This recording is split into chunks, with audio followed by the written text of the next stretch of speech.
আসসালামু আলাইকুম। সংবাদে আপনাদের সবাইকে স্বাগত জানাচ্ছি। আমি ফিরোজ তোহা। শুরুতেই সংবাদ শিরোনাম। বাংলাদেশের সর্বশেষ গুরুত্বপূর্ণ আপডেট সংবাদে আপনাকে স্বাগত। শুরুতেই সংবাদ শিরোনাম, পরে বিস্তারিত।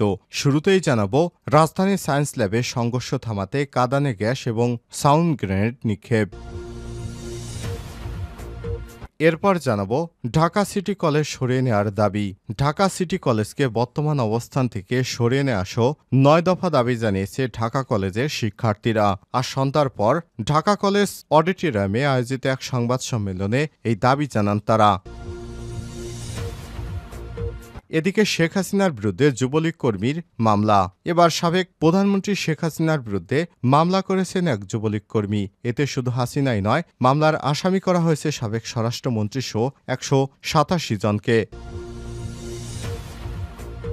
জানাবো, নতুন আইজিপি বাহারুল আলম এবং ডিএমপি কমিশনার শেখ সাজ্জাদ। পুলিশের নতুন মহাপরিদর্শক আইজিপি হিসেবে বাহারুল আলমকে নিয়োগ দিয়েছে সরকার। এছাড়াও ঢাকা মহানগর পুলিশ ডিএমপি কমিশনার হিসেবে নিয়োগ দেওয়া হয়েছে শেখ সাজ্জাদ আলীকে। বুধবার ২০ নভেম্বর বিকেলে স্বরাষ্ট্র মন্ত্রণালয়ের জননিরাপত্তা বিভাগের পুলিশ এক শাখার উপসচিব মোহাম্মদ মাহবুর রহমান শেখের সই করা এক প্রজ্ঞাপনে বিষয়টি জানানো হয়েছে। এদিকে সেনাকুঞ্জে যাচ্ছেন বেগম খালেদা জিয়া। সশস্ত্র বাহিনী দিবস উপলক্ষে আগামীকাল বৃহস্পতিবার ২১ নভেম্বর সেনাকুঞ্জে যাচ্ছেন সাবেক প্রধানমন্ত্রী বিএনপি চেয়ারপারসন বেগম খালেদা জিয়া।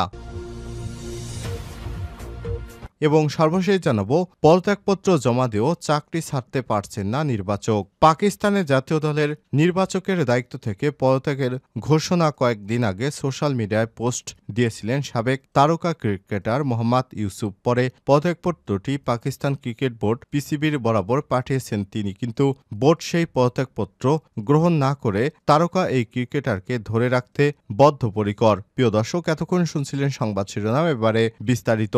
তবে তার আগে বন্ধুরা, অনুরোধ থাকবে এই সংবাদটিতে একটি লাইক দিন। এই চ্যানেলে আপনি নতুন হয়ে থাকলে আমাদের সংবাদটি দেখতে দেখতে চ্যানেলটি সাবস্ক্রাইব করে রাখুন। কমেন্ট করে বন্ধুরা আপনার মূল্যবান মতামত জানিয়ে দিন আপনি বিশ্বের কোন দেশ থেকে বা বাংলাদেশের কোন স্থান থেকে আমাদের এই সংবাদটি দেখছেন এবং শুনছেন। এবারে বিস্তারিত। সায়েন্স ল্যাবে সংঘর্ষ থামাতে কাঁদানে গ্যাস, সাউন্ড গ্রেনেড নিক্ষেপ। রাজধানীর সায়েন্স ল্যাব এলাকায় ঢাকা কলেজ ও সিটি কলেজের শিক্ষার্থীদের মধ্যে সংঘর্ষের ২ ঘণ্টায়ও থামেনি। স্বাভাবিকভাবে পরিস্থিতি নিয়ন্ত্রণে ব্যর্থ হয়ে কাঁদানে গ্যাস এবং সাউন্ড গ্রেনেড ছুড়েছে পুলিশ। বুধবার ২০ নভেম্বর দুপুরে সংঘর্ষ শুরু হয়। এতে সায়েন্স ল্যাব এলাকায় তীব্র যানজটের সৃষ্টি হয় এবং সব ধরনের যান চলাচল বন্ধ হয়ে যায়। এই প্রতিবেদন লেখা পর্যন্ত সিটি কলেজ ও ঢাকা কলেজের শিক্ষার্থীদের মধ্যে থমথমে অবস্থা বিরাজ করছে। এক পর্যায়ে সেনাবাহিনীর সদস্যরা ২ কলেজের শিক্ষার্থীদের ধাওয়া দিয়ে তাদের ক্যাম্পাসের মধ্যে ফেরত দেয়। এ সময় আইনশৃঙ্খলা বাহিনীর সদস্যরা ২ কলেজের শিক্ষার্থীদের ছত্রভঙ্গ করতে টিয়ার শেল ও সাউন্ড গ্রেনেড ছুড়ে। পরে বিপুল সংখ্যক পুলিশ ও সেনা সদস্যকে ঢাকা কলেজের দিকে যেতে দেখা গেছে। ঢাকা কলেজের শিক্ষার্থীরা এবং আইনশৃঙ্খলা বাহিনী এখন মুখোমুখি অবস্থান করছে। শেষ পর্যন্ত সেনাবাহিনীর সদস্যরা ঢাকা কলেজের ভিতরে ঢুকে অডিটোরিয়ামের দরজা বন্ধ করে দেয় এবং শিক্ষার্থীরা তাদেরকে ভিতরে আটকে দেয়, কারণ শিক্ষার্থীরা দীর্ঘক্ষণ রাস্তায় এসে যান চলাচলে ব্যাঘাত ঘটাচ্ছিল। পাশাপাশি সিটি কলেজের শিক্ষার্থীদের এলোপাতাড়ি মারধর করছিল ঢাকা কলেজের শিক্ষার্থীরা। এতে অনেক শিক্ষার্থী আহত হয়েছে। আহত শিক্ষার্থীদের ঢাকা কলেজের বাসে করে ঢাকা মেডিকেল কলেজ হাসপাতালে চিকিৎসার জন্য নেওয়া হয়েছে। নিউ মার্কেট অঞ্চলে দায়িত্বে থাকা পুলিশের সহকারী কমিশনার শাহ মোহাম্মদ মোস্তফা তারিকুজ্জামান বলেন, মঙ্গলবার ১৯ নভেম্বর সায়েন্স ল্যাব এলাকায় ঢাকা কলেজের ছাত্রদের একটি বাসে ওঠাকে কেন্দ্র করে সিটি কলেজের কয়েকজন শিক্ষার্থীদের মধ্যে হাতাহাতি হয়। এর জের ধরে সকালে ঢাকা কলেজের শিক্ষার্থীরা গিয়ে সিটি কলেজে ভাঙচুর চালায়। এমন খবর ছড়িয়ে পড়লে বিকেলে সিটি কলেজের শিক্ষার্থীরা রাস্তায় বেরিয়ে আসে। তারা সায়েন্স ল্যাবের দিকে এগোয়। তখন ঢাকা কলেজের শিক্ষার্থীরা বেরিয়ে আসে সায়েন্স ল্যাবের কাছাকাছি অবস্থানে। এক পর্যায়ে ২ গ্রুপের মধ্যে ইটপাটকেল ছুড়ে এবং সংঘর্ষে জড়ায়। এ বিষয়ে ঢাকা কলেজের অধ্যাপক এ কে এম ইলিয়াস বলেন, পরিস্থিতি এখন শান্ত আছে। বেশ কিছু শিক্ষার্থী আহত হয়েছে। আমরা সন্ধ্যার দিকে সংবাদ সম্মেলন করে বিস্তারিত জানিয়ে দিব। ঢাকা সিটি কলেজ সরিয়ে নেওয়ার দাবি। ঢাকা সিটি কলেজকে বর্তমানের অবস্থান থেকে সরিয়ে নেওয়া সহ ৯ দফা দাবি জানিয়েছে ঢাকা কলেজের শিক্ষার্থীরা। বুধবার ২০ নভেম্বর সন্ধ্যা ৬:৩০টায় ঢাকা কলেজের অডিটোরিয়ামে আয়োজিত এক সংবাদ সম্মেলনে এসব দাবি জানান তারা। শিক্ষার্থীদের দাবির সঙ্গে একত্রতা জানিয়ে সংবাদ সম্মেলনে লিখিত বক্তব্য পাঠ করেন ঢাকা কলেজের শিক্ষক সমিতির সাধারণ সম্পাদক আকম রফিকুল ইসলাম। এ সময় অধ্যক্ষ AKM ইলিয়াস সহ বিভিন্ন বিভাগের শিক্ষার্থী এবং পুলিশ প্রশাসনের ঊর্ধ্বতন কর্মকর্তারা উপস্থিত ছিলেন। দাবিগুলো হচ্ছে ১.৫ শতাধিক শিক্ষার্থী আহত হয়েছে, আহত শিক্ষার্থীদের সুচিকিৎসা নিশ্চিত করতে হবে, এমনকি শিক্ষকরাও আহত হয়েছে।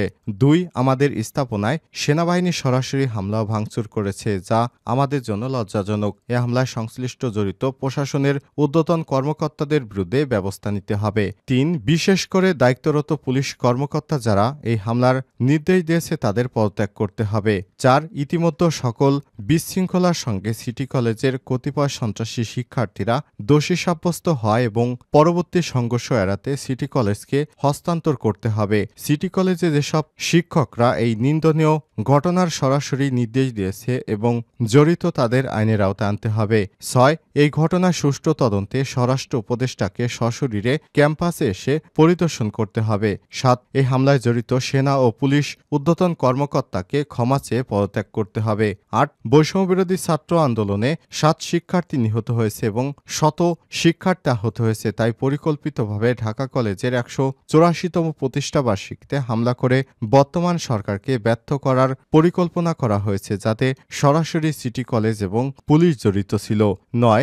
ঢাকা কলেজের ক্যাম্পাসে নিরাপত্তা নিশ্চিত এবং ২৪ ঘণ্টার মধ্যে এই সকল দাবি দাওয়া মেনে নিয়ে ঢাকা কলেজ শিক্ষার স্বাভাবিক পরিবেশ নিশ্চিত করতে হবে। এর আগে দুপুরে সিটি কলেজে শিক্ষার্থীরা সিটি কলেজের ভারপ্রাপ্ত অধ্যাপক ও উপাধ্যক্ষের পদত্যাগ সহ ৭ দফা দাবিতে সড়ক অবরোধ করে। এ সময় ঢাকা কলেজের বাস যেতে তারা বাধা দেয় এবং সিটি কলেজের শিক্ষার্থীরা ঢাকা কলেজের শঙ্করনীল নামে একটি বাস ভাঙচুর করে। এর পরপরই ঢাকা কলেজের শিক্ষার্থীরা প্রতিক্রিয়া জানিয়ে সায়েন্স ল্যাবে গেলে তাদের সঙ্গে সংঘর্ষে জড়িয়ে পড়ায় ২ কলেজ। এই ঘটনায় ২ কলেজের শিক্ষার্থীদের মধ্যে ব্যাপক উত্তেজনা সৃষ্টি হয় এবং সড়কে যান চলাচল বন্ধ হয়ে যায়। এই ঘটনার পরপরই পুলিশ এবং সেনাবাহিনী মোতায়েন করা হয়। এর আগে গত ২৮ অক্টোবর সিটি কলেজের ভারপ্রাপ্ত অধ্যাপক এবং উপাধ্যক্ষের পদত্যাগ সহ ৭ দফা দাবিতে আন্দোলন শুরু করে কলেজটির শিক্ষার্থীরা। পরে ছাত্র আন্দোলন ঠেকাতে দীর্ঘ ২০ দিন বন্ধ রাখে কলেজ কর্তৃপক্ষ।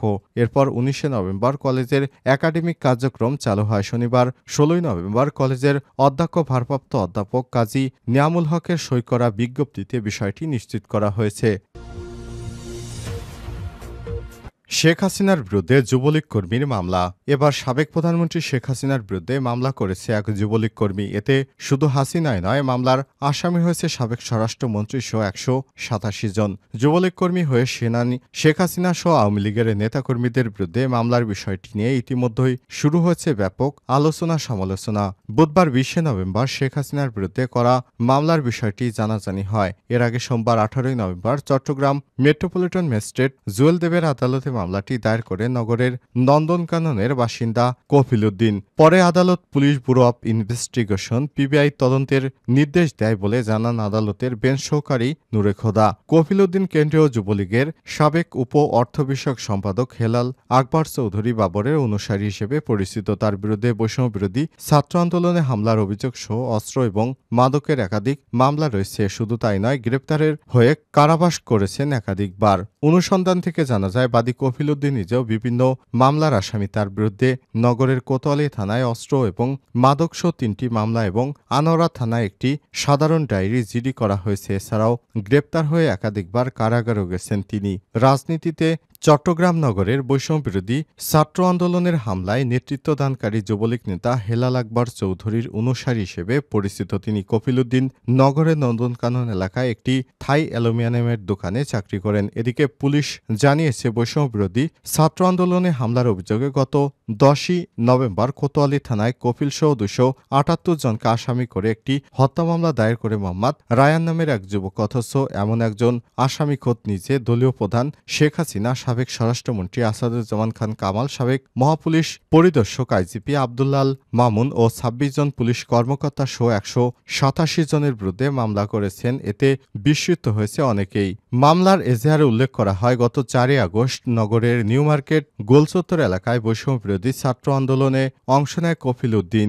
ওই দিন আসামিদের কয়েকজনের নির্দেশে পরিকল্পনায় বাকি আসামিরা গুলি করে ককটেল বিস্ফোরণ ঘটায়। এতে তিনি আহত হন। ঘটনার পর হাসপাতালে ভর্তি হন। এতে আরও উল্লেখ করা হয়, ঘটনায় জড়িত আসামিদের নাম ঠিকানা সংগ্রহ ও সুস্থ হতে সময় লাগায় মামলা করতে দেরি হয়েছে তার। নতুন IGP Bahrul Alam, DMP commissioner Sheikh Sajjad. পুলিশের নতুন মহাপরিদর্শক আইজিপি হিসেবে বাহরুল আলমকে নিয়োগ দিয়েছে সরকার। এছাড়াও ঢাকা মহানগর পুলিশ ডিএমপির কমিশনার হিসেবে নতুন নিয়োগ দেওয়া হয়েছে শেখ সাজ্জাদ আলীকে। বুধবার ২০ নভেম্বর বিকেলে স্বরাষ্ট্র মন্ত্রণালয়ের জননিরাপত্তা বিভাগের পুলিশ এক শাখা উপসচিব মোহাম্মদ মাহবুবুর রহমান শেখের সই করা প্রজ্ঞাপনে সব তথ্য জানানো হয়েছে। গত ৫ আগস্ট আওয়ামী লীগ সরকারের পতনের পর পুলিশে বড় রদবদল হয়। তখন পুলিশের ৩২তম মহাপরিদর্শক আইজিপি হিসেবে নিয়োগ পান ট্রাফিক অ্যান্ড ড্রাইভিং স্কুলের কমান্ড্যান্ট মোহাম্মদ মইনুল ইসলাম, আর ৩৭তম ডিএমপি কমিশনার হন মোহাম্মদ মইনুল হাসান। জানা গেছে, পুলিশ প্রধান হিসেবে নতুন দায়িত্ব পাওয়া বাহরুল আলম একসময় এসবির প্রধান ছিলেন। ২ দফা পদোন্নতি বঞ্চিত এই কর্মকর্তা ২০২০ সালে অবসরে যান। ২০০৯ থেকে ২০১৩ সাল পর্যন্ত জাতিসংঘ সদর দপ্তরের শান্তিরক্ষা বিভাগে পুলিশ লিয়াজো অফিসার হিসেবে কর্মরত ছিলেন। তিনি ২০১৫ সালে আফগানিস্তানের জাতিসংঘ শান্তিরক্ষা মিশনে সিনিয়র পুলিশ অ্যাডভাইজার হিসেবে কাজ করেন। এর আগে ক্রোয়েশিয়া, সার্বিয়া, কসাভো এবং সিয়েরা লিওনের দায়িত্ব পালন করেন তিনি।